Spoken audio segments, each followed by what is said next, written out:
Hello बच्चों, कैसे हैं आप सब। आई होप अच्छे होंगे। तो आज हम आपके लिए लेके आए हैं न्यूक्लियाई चैप्टर। क्लास 12th का बच्चों ये चैप्टर न्यूक्लियाई आपको बोर्ड में कम से कम 5 से 6 मार्क्स दिलाएगा बच्चों। कितना बच्चों?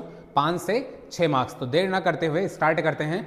तो न्यूक्लियाई का जो हमारा पहला टॉपिक है बच्चों, वह है न्यूक्लियस है। क्या चीज़? न्यूक्लियस क्या होता है?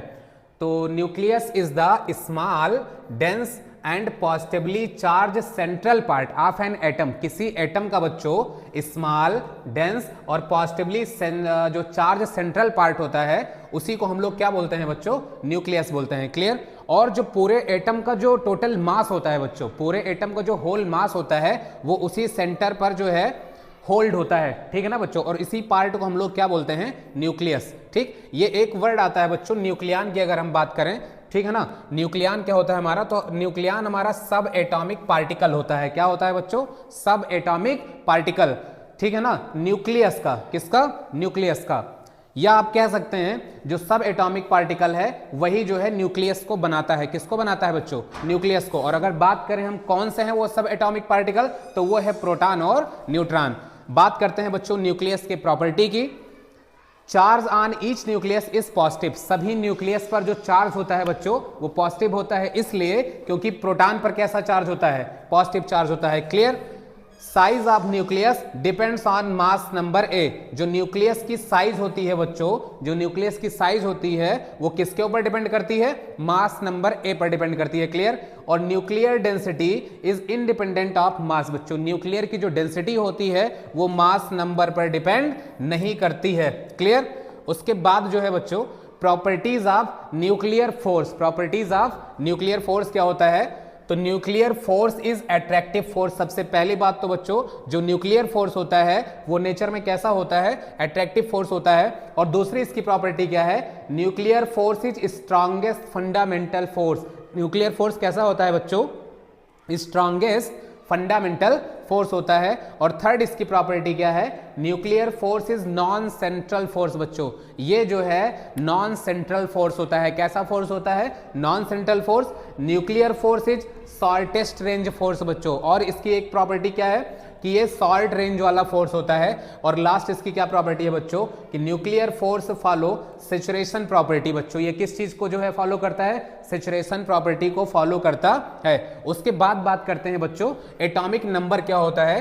तो एटॉमिक नंबर को हम लोग किस चीज से डिनोट करते हैं? जेड से। Clear? It is the total number of proton in nucleus. किसी भी न्यूक्लियस के अंदर बच्चों जितना प्रोटॉन होता है, नंबर ऑफ प्रोटॉन को ही हम लोग क्या बोलते हैं? Atomic number. जैसा आपने देखा होगा 6C12 होता है बच्चों, तो ये होता है हमारा एटॉमिक नंबर। ये क्या होता है बच्चों? एटॉमिक नंबर होता है। और यही हमारा नंबर ऑफ प्रोटॉन है। क्लियर? एटॉमिक नंबर को हम लोग किस चीज से दिखा रहे हैं? जेड से। और अगर बात करें हम मास नंबर की, किसकी बात करें बच्चों? मास नंबर की, तो it is the total number of proton and neutron in nucleus. किसी न्यूक्लियस के अंदर जितना प्रोटॉन और जितना न्यूट्रॉन होता है उन्हीं की संख्या को हम लोग, उन्हीं नंबर्स को हम लोग क्या बोलते हैं बच्चों? मास नंबर बोलते हैं। ठीक है ना? यह आपको दिख रहा होगा मास नंबर। तो यहां पर मास नंबर कितना है बच्चों? 12 है। क्लियर? अगर हम बात करें मास नंबर की तो इसको किस चीज से डिनोट करते हैं बच्चों? ए से। जैसे कोई एक जो है न्यूक्लियस है जिसका मास नंबर कितना है बच्चों? 14। फिर से एक बार, जो मास नंबर होता है वो किसके इक्वल होता है? सम ऑफ प्रोटॉन और plus sum of neutron. Clear? ठीक, जो मास नंबर है वो प्रोटॉन और न्यूट्रॉन के सम के इक्वल होता है। ठीक, तो यहां पर बच्चों जो एटॉमिक नंबर हमारा जेड हो जाएगा वो कितना है यहां पर? मींस 6। एटॉमिक नंबर हमारा कितना है? 6। और 6 को ही हम लोग नंबर ऑफ प्रोटॉन कहते हैं। अगर हम बात करें नंबर ऑफ न्यूट्रॉन की, किसकी बात करें बच्चों? नंबर ऑफ न्यूट्रॉन की बात करें तो न्यूट्रॉन यहां पर हम लोग निकालने का फॉर्मूला लगाते हैं ए माइनस जेड। ए हमारा क्या होता है? मास नंबर होता है। और जेड हमारा क्या होता है बच्चों? एटॉमिक नंबर होता है। क्लियर? तो यहां पर अगर हम लोग 14 से 6 हम लोग माइनस कर देंगे तो नंबर ऑफ न्यूट्रॉन 8 आ जाएगा। ठीक है ना? एक और देख लेते हैं। जैसे हमारे पास अगर बात करें मास नंबर, अगर हमारे पास 18 है। क्लियर? मास नंबर अगर हमारे पास कितना है बच्चों? 18 है। और प्रोटॉन की अगर हम बात करें नंबर ऑफ प्रोटॉन मान लीजिए हमारे पास 10 है बच्चों, तब यहां पर आप हमें बताइए नंबर ऑफ न्यूट्रॉन क्या होगा, तो नंबर ऑफ न्यूट्रॉन निकालने के लिए बच्चों हम लोग लिखते हैं a माइनस जेड। क्लियर। 18 से अगर हम 10 माइनस कर देंगे तो हमारा कितना आ रहा है 8, यही हो जाएगा हमारा नंबर ऑफ न्यूट्रॉन। क्लियर। उसके बाद बात करते हैं बच्चों, उसके बाद बात करते हैं रेडियस ऑफ न्यूक्लियस की। किसकी बच्चों, न्यूक्लियस के रेडियस की, न्यूक्लियस के रेडियाई की। Radius of nucleus, radius of जो न्यूक्लियस होता है बच्चों, radius of nucleus R is directly proportional to a to the power 1/3। बच्चों जो रेडियस होती है न्यूक्लियस की, बच्चों रेडियस जो होती है न्यूक्लियस की आर, वो जो है डायरेक्टली प्रोपोर्शनल होती है किसके, a की पावर 1/3 के। r क्या है बच्चों, यहां पर हमारा r है हमारा रेडियस, और a को हम लोग क्या बोलते हैं, मास नंबर। क्लियर ये चीज। हाँ एक चीज और बच्चों, जब हम लोग ये डायरेक्टली प्रोपोर्शनल का साइन हटाते हैं तो यहां पर एक कांस्टेंट आ जाता है r0, यहां पर एक कांस्टेंट आ जाता है r0, और साथ में हमारा ये a की पावर 1/3। हमेशा से आपको पता है एक चीज बच्चों कि जो कांस्टेंट वैल्यू होती है, ठीक है ना, जो हमारा जो है कांस्टेंट आता है उसकी वैल्यू फिक्स्ड होती है। तो यहां पर जो r0 आया है उसकी वैल्यू कितनी होती है बच्चों, 1.2 FM। FM को हम लोग बोलते हैं फर्मी मीटर। क्या बोलते हैं बच्चों, स्मॉलेस्ट यूनिट है बच्चों ये डिस्टेंस की। किसकी है, डिस्टेंस की सबसे स्मॉलेस्ट यूनिट है फर्मी मीटर। 1 फर्मी मीटर में कितना मीटर होता है बच्चों, तो वो होता है 10 टू द पावर -15। क्लियर। तो जब ये डायरेक्टली प्रोपोर्शनल का साइन हम लोग हटाते हैं तब r इज इक्वल टू आ जाएगा r0 a की पावर 1/3। क्लियर। इसके बाद हम बात करते हैं बच्चों, एक आइए क्वेश्चन इसके ऊपर देख लेते हैं। Calculate the radius of nucleus whose mass number is 125, whose mass number is 125। तो यहां पर हमको मास नंबर दिया गया है बच्चों 125, और हमसे क्या पूछा गया है, रेडियस पूछा गया है। तो गिवन जो हमारा मास है वो है 125, रेडियस का फॉर्मूला हमको पता है r is equal to r0 a की पावर 1/3। आइए वैल्यू पुटअप करते हैं। तो r is equal to r0, r0 की वैल्यू कितनी होती है बच्चों, 1.2 into 10 to the power -15 metre. Clear. और a की अगर बात करें तो यहां पर हमको एटॉमिक मास कितना दिया गया है, 125, इसकी होल पावर बच्चों 3। 125 का क्यूब कितने का क्यूब होता है बच्चों, तो वो होता है 5 का। 1.2 इंटू 10 टू द पावर -15, और यहां पर हम लोग लिखेंगे 5 की पावर 3, और पूरे की होल पावर बच्चों कितनी थी, 1/3। 3 से 3 क्या होगा बच्चों, कैंसिल, बचा 5, और 5 को 1.2 से क्या कर देंगे हम लोग, मल्टीपल। तो कितना आएगा, आ जाएगा 6.0 into 10 to the power -5। Clear. Radius की यूनिट हमारी क्या हो गई, मीटर। तो एक क्वेश्चन आपके लिए है कि एक न्यूक्लियस का जो मास है बच्चों, एक न्यूक्लियस का जो मास है वो आपको दे दिया जा रहा है, और आप इसका आंसर जो है कमेंट बॉक्स में दीजिएगा। तो मास है यहां पर 9, कितना है बच्चों, 9 नहीं, हम लोग 27 लेते हैं बच्चों। कितना, 27। तो अगर किसी न्यूक्लियस का मास 27 है तो उसका रेडियस क्या होगा, ये आप लोग क्लियर करके बताएंगे। ठीक। उसके बाद जो है एक और क्वेश्चन है छोटा सा बच्चों, find the ratio of nuclear radius, find the ratio of nuclear radius who is mass number is in ratio of 1:2 की पावर 1:2 की पावर 1/3। क्लियर। आइए देखते हैं यहां पर बच्चों मास का जो रेशियो दिए हैं, किसका रेशियो बच्चों, मास का जो रेशियो दिया गया है A1/A2, वो है 1/2 की पावर 1/3। अब आपको ये हमको फाइंड क्या करना है, R1/R2। तो हमको पता है R1/R2, ध्यान दीजिएगा बच्चों, R is equal to R0 a की पावर 1/3, यही तो होता है ना। तो अगर हम R1 की बात करें तो 1 लगा देंगे, और अगर R2 की बात करें तो यहां पर हम लोग 2 लगा देंगे। क्लियर। R0 से R0 क्या होगा बच्चों, कैंसिल हो जाएगा, तो हमारा बचेगा R1/R2 is equal to A1/A2 की होल पावर 1/3। तो यहां पर रेशियो तो हमको पहले से मालूम है, ठीक है ना। तो इसकी जगह पे हम लोग पुटअप कर देंगे R1/R2 is equal to A1/A2 की वैल्यू क्या है बच्चों, 1/2 की पावर 1/3, और इसकी होल पावर कितनी है, 1/3।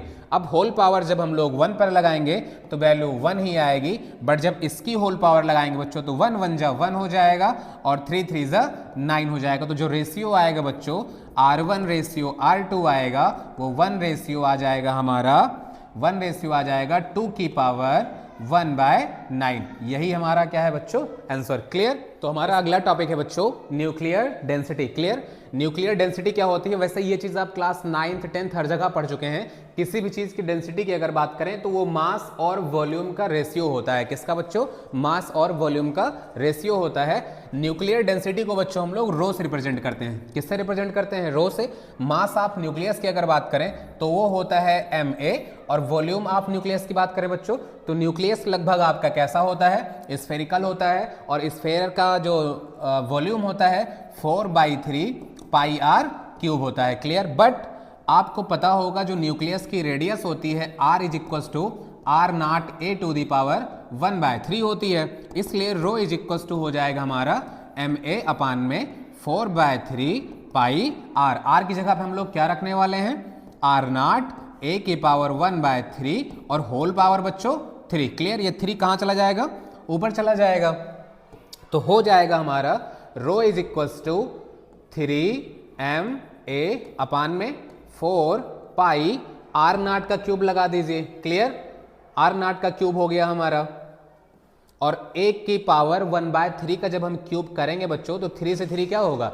कैंसिल हो जाएगा, और क्या बचेगा? सिर्फ और सिर्फ a बचेगा। a से a हमारा कैंसिल, तो रो इज इक्वल्स टू आ जाएगा 3m अपान में 4 पाई R0 का क्यूब। तो बच्चों ये क्या है? न्यूक्लियर डेंसिटी का फॉर्मूला। किसका फॉर्मूला है बच्चों? न्यूक्लियर डेंसिटी का। क्लियर, उसके बाद आता है एटॉमिक मास यूनिट। क्या होता है? क्या चीज बच्चों? Atomic mass unit. क्लियर, तो it is unit to measure atomic mass like mass of atom. ठीक है ना बच्चों? तो एटॉमिक मास को मेजर करने के लिए, जैसे हम लोग कोई चीनी तो तौल नहीं रहे हैं, ना आलू को मेजर किया जा रहा है कि केजी में तौलेंगे। यहाँ पर इलेक्ट्रॉन प्रोटॉन की बात हो रही है, तो इलेक्ट्रॉन प्रोटॉन को हम लोग केजी में तो तौल नहीं पाएंगे। समझ रहे हैं ना? तो इसलिए इसके लिए एक स्पेशल यूनिट बनाई गई। वो क्या है बच्चों? Atomic mass unit. ठीक है ना? तो it is the unit to mass measure atomic mass like mass of atom nuclei और सब एटॉमिक पार्ट न्यूट्रॉन हो गया, प्रोटॉन हो गया। ठीक है ना बच्चों? तो न्यूट्रॉन, प्रोटॉन, इन सब चीज़ों को, इलेक्ट्रॉन, इन सब के मास को मेजर करने के लिए एटॉमिक मास यूनिट बनाई गई है, और इसको हम लोग डिनोट करते हैं बच्चों AMU से। किससे? AMU से। शॉर्ट में इसको AMU कहते हैं, और हो जाता है एटॉमिक मास यूनिट, या फिर हम इसको U से भी रिप्रेजेंट कर सकते हैं। जो 1 AMU है बच्चों वो किसके इक्वल होता है? तो 1 AMU is equal to 1/12 of mass carbon 12 atom. Clear, 1 AMU is equal to होता है 1.66 इंटू 10⁻⁻27 kg। यहाँ एक चीज और दिमाग में रख लीजिएगा बच्चों, मास ऑफ जो इलेक्ट्रॉन होता है U में, क्लियर, 0.0055 U होता है, और जो मास ऑफ प्रोटॉन होता है वो होता है हमारा 1.00727 U। ठीक, और मास ऑफ जो न्यूट्रॉन होता है बच्चों वो होता है 1.0086 U। क्लियर, इसके बाद जो हमारा टॉपिक है वो है आइसोटोप्स। क्या होता है बच्चों? क्या चीज? आइसोटोप्स। बहुत ही सिंपल है, एटम्स ऑफ सेम एलिमेंट। ठीक है ना बच्चों? एटम्स ऑफ सेम एलिमेंट के जो एटम होते हैं, ठीक है ना, having equal number of proton, जहां पर जो प्रोटॉन के नंबर है या प्रोटॉन की संख्या है वो सेम होती है, but different number of neutron. ठीक है ना बच्चों? जहां न्यूट्रॉन क्या होता है? डिफरेंट होता है। सिंपली आप ये जानिए, जहां पर एटॉमिक नंबर तो सेम हो जाए, एटॉमिक नंबर मींस प्रोटॉन। ठीक, जहां पर एटॉमिक नंबर या प्रोटॉन नंबर सेम हो जाए, बट क्या चीज डिफरेंट हो जाए बच्चों? डिफरेंट हो जाए हमारा मास, तो उसे हम लोग बोलते हैं आइसोटोप्स। एग्जांपल की बात करें तो 1H1 हो गया, 1S2 हो गया, 1S3। ठीक है ना बच्चों? ये हमारा प्रोटियम है, ये क्या है? ड्यूटीरियम है, और इसको हम लोग बच्चों ट्राइटियम बोलते हैं। यहां पर आप अगर जो है एटॉमिक नंबर देखो तो यहां एटॉमिक नंबर 1 है, 1 है, 1 है, एटॉमिक नंबर सेम है, बट अगर बात करें हम मास नंबर की तो यहां पर मास नंबर है 1, यहां मास नंबर है 2, और यहां मास नंबर कितना है? 3। क्लियर, उसके बाद बात करते हैं हम लोग बच्चों आइसोटोन्स की। आइसोटोन्स क्या होते हैं? तो आइसोटोन्स क्या होते हैं बच्चों? Atom of different element having equal number of neutron, जहां पर न्यूट्रॉन क्या होते हैं बच्चों? इक्वल नंबर में होते हैं, but different number of proton, लेकिन प्रोटॉन क्या होते हैं बच्चों? डिफरेंट होते हैं। एग्जांपल के लिए आप देख पा रहे होंगे यहां पर कितना प्रोटॉन है? 8, और यहां पर कितना प्रोटॉन है? 6। बट अगर हम बात करें न्यूट्रॉन की तो न्यूट्रॉन निकालने के लिए आपको बताया गया है A-Z। क्लियर, एटॉमिक मास कितना है? 16 है, और यहां पर जो है एटॉमिक नंबर हमारा कितना है? 8, तो माइनस करेंगे कितना आएगा बच्चों 8 आ जाएगा। और यहां भी अगर आप 14 से 6 माइनस करते हैं तब कितना आएगा बच्चों, 14 से 6 माइनस करने पर भी 8 आ जाएगा। तो फिर से एक बार आइसोटोन्स होता क्या है, जहां पर नंबर ऑफ न्यूट्रॉन बच्चों सेम होते हैं, नंबर ऑफ न्यूट्रॉन सेम होते हैं, बट एटॉमिक जो नंबर होता है हमारा वो डिफरेंट होता है, that is called isotones. Clear. उसके बाद हम लोग देखते हैं बच्चों आइसोबार क्या होता है। क्या चीज बच्चों, आइसोबार की अगर हम बात करें बच्चों, तो जहां पर हमारा एटॉमिक मास सेम होता है बट जो हमारा एटॉमिक नंबर है वो डिफरेंट होता है। क्लियर। उसको हम लोग क्या बोलते हैं, आइसोबार बोलते हैं। सेम मास, समझ रहे ना बच्चों, मास नंबर सेम होता है और प्रोटॉन नंबर क्या होता है, डिफरेंट होता है। क्लियर। क्वेश्चन है हमारा, क्लोरीन हैज 2 आइसोटोप्स। यहां क्लोरीन के 2 आइसोटोप्स दिए गए हैं बच्चों।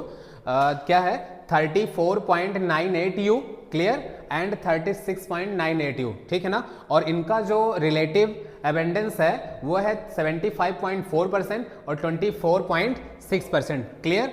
एवरेज मास निकालना है बच्चों हमें, इसका क्या निकालना है, एवरेज मास। तो बच्चों average mass is equal to होता है, सिंपली कुछ नहीं करना है, इनके जो आइसोटोप्स के जो मास दिए गए हैं 34.98 इंटू ये कितना थे परसेंट में, तो वो थे बच्चों 75.4%। का जो 100 था यहां भी रहेगा 100, और इसके लिए भी हम दूसरे के साथ मल्टीपल करके भी इसको लगाएंगे तो 100 यहां भी, उसको हम लोग कहां ले लेंगे, नीचे ले लेंगे। क्लियर। तो इसका जो आ जाएगा बच्चों एवरेज सॉल्व करने के बाद वो आ जाएगा 35.47 AMU। तो अगला टॉपिक है हमारा मास डिफेक्ट। क्या चीज बच्चों, मास डिफेक्ट।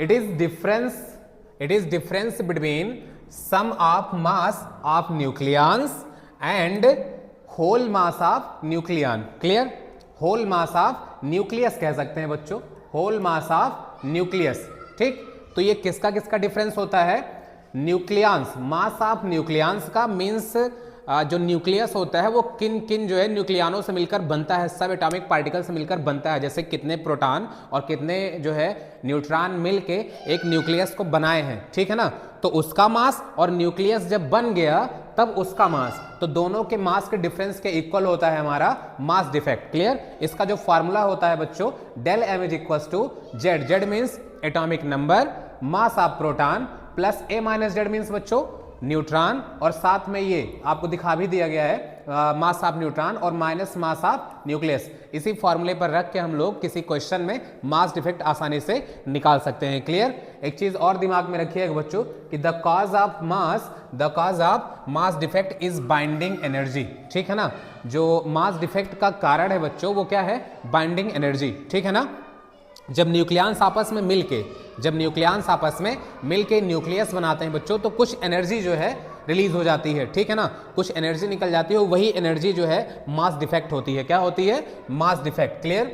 इसके बाद टॉपिक बच्चों क्या है हमारा टॉपिक, बाइंडिंग एनर्जी। क्या चीज, बाइंडिंग एनर्जी। ठीक। तो the energy required to separate nucleons is called binding energy. Nucleons को सेपरेट करने के लिए आपको फिर से बता दिया जा रहा है बच्चों कि जो है छोटे छोटे पार्टिकल्स, सब एटॉमिक पार्टिकल्स जैसे न्यूट्रॉन और प्रोटॉन, कई सारे न्यूट्रॉन और प्रोटॉन मिलकर क्या बनाते हैं बच्चों, एक न्यूक्लियस बनाते हैं। ठीक है ना। तो न्यूक्लियस को अलग करने के लिए जिस एनर्जी की नीड होती है उसी को हम लोग क्या बोलते हैं, बाइंडिंग एनर्जी बोलते हैं। ठीक। बाइंडिंग एनर्जी का बच्चों जो फॉर्मूला है हमारा वो है डेल्टा यम इंटू सी स्क्वायर। क्या है बच्चों, डेल्टा यम इंटू सी स्क्वायर। ठीक। एक टॉपिक और है बच्चों बाइंडिंग एनर्जी पर न्यूक्लियन। तो कुछ नहीं करना है, बाइंडिंग एनर्जी हमको निकाल लेनी है, और जब हम बाइंडिंग एनर्जी को बच्चों मास नंबर से डिवाइड कर देंगे तब हमको क्या मिल जाएगा, binding energy per nucleon. Clear. तो बच्चों एक छोटा सा क्वेश्चन है, convert 1 AMU into energy. 1 AMU को जो है 1 एटॉमिक मास यूनिट को एनर्जी में कन्वर्ट करना है। तो आइए देखते हैं। सबसे पहले तो 1 AMU में बच्चों कितना मास होता है, तो 1.66 into 10 to the power -27 kg। Clear. और उसके बाद बच्चों C की वैल्यू आपको पता होनी चाहिए 3 into 10 to the power 8 metre पर सेकेंड। अब आपको पता होगा E इज इक्वल टू होता है MC स्क्वायर, इसी में उठा के हम लोग वैल्यू पुटअप कर देंगे। तो E इज इक्वल टू हो जाएगा हमारा मास की वैल्यू कितनी है बच्चों, 1.66 इंटू 10 टू द पावर -27, और C की वैल्यू है बच्चों 3 इंटू 10 टू द पावर 8 का होल स्क्वायर। क्लियर। इसको आगे जब सॉल्व करेंगे तो 1.66 इंटू 10 पावर -27 और 3 का स्क्वायर कितना बच्चों 9, 8 2 जा 16, तो 10 की पावर कितना हो जाएगा 16। मल्टीपल करेंगे 9 छंग 54 के 4 हो जाएगा, 5 आया कैरी, 9 छंग 54 और 5 मिलके 59, 59 के बच्चों 9 कितना आया 5, 9 1 कम 9 5 14, क्लियर। 14.94 और 27 से बच्चों 16 जाएगा, 10 टू दी पावर 7 से 6 गया 1, 2 से गया 1 तो 1 बचा हमारा। तो ये है हमारा बच्चों 14.94 into 10 to the power -11 joule. क्या चीज़ है बच्चों जूल। बट ये जो एनर्जी हम लोग निकालते हैं बच्चों वो होती है मेगा इलेक्ट्रॉन वोल्ट में। किस में होती है बच्चों मेगा इलेक्ट्रॉन वोल्ट या इलेक्ट्रॉन वोल्ट में। तो इस जूल को इलेक्ट्रॉन वोल्ट में कन्वर्ट करने के लिए हम लोग क्या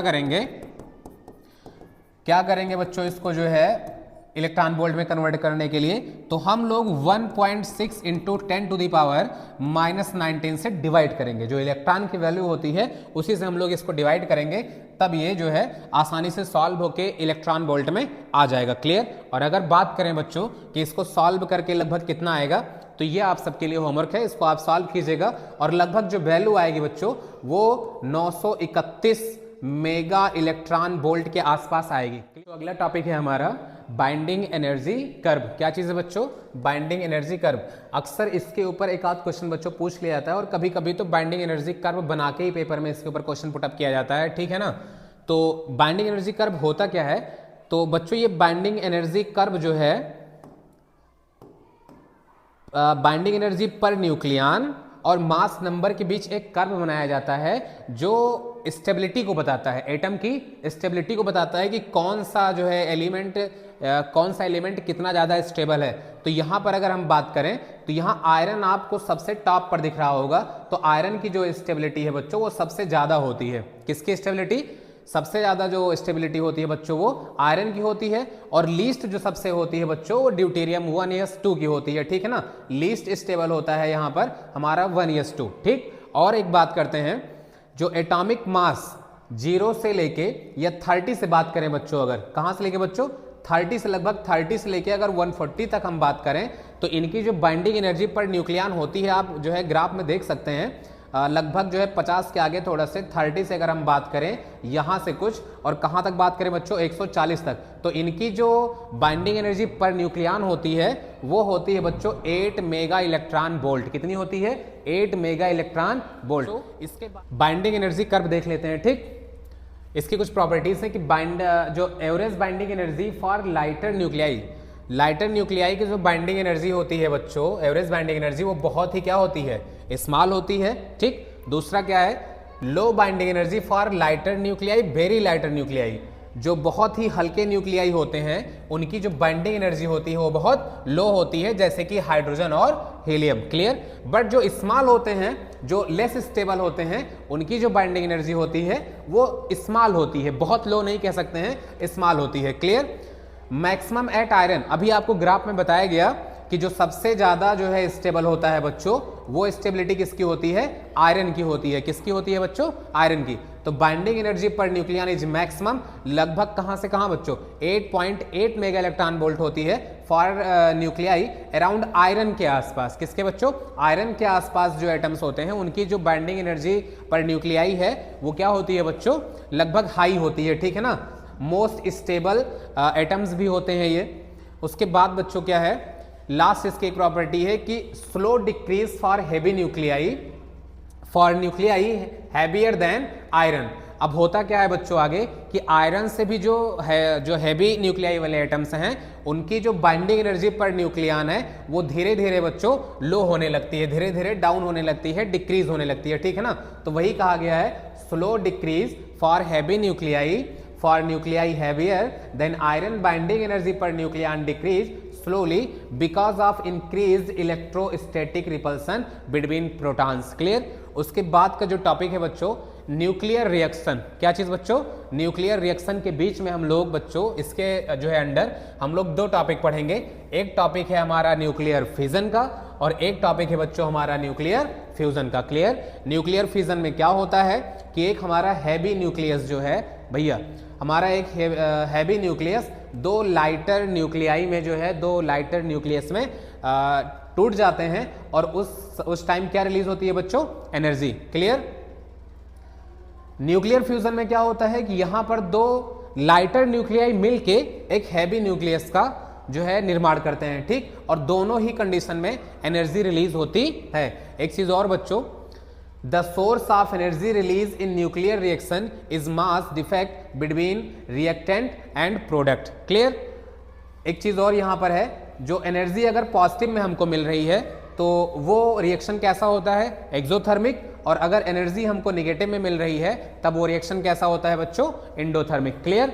उसके बाद हमारा टॉपिक है बच्चों न्यूक्लियर फिजन। एक बार दोबारा इसकी डेफिनेशन हम लोग समझ लेते हैं कि the process in which A heavier nucleus split into lighter nuclei. ठीक है ना बच्चों, जब एक हैवी न्यूक्लियस जो है दो लाइटर न्यूक्लियाई में ब्रेक डाउन होता है, टूटता है, तब इसी प्रोसेस को हम लोग क्या बोलते हैं बच्चों, न्यूक्लियर फ्यूजन, न्यूक्लियर फिजन बोलते हैं। क्लियर।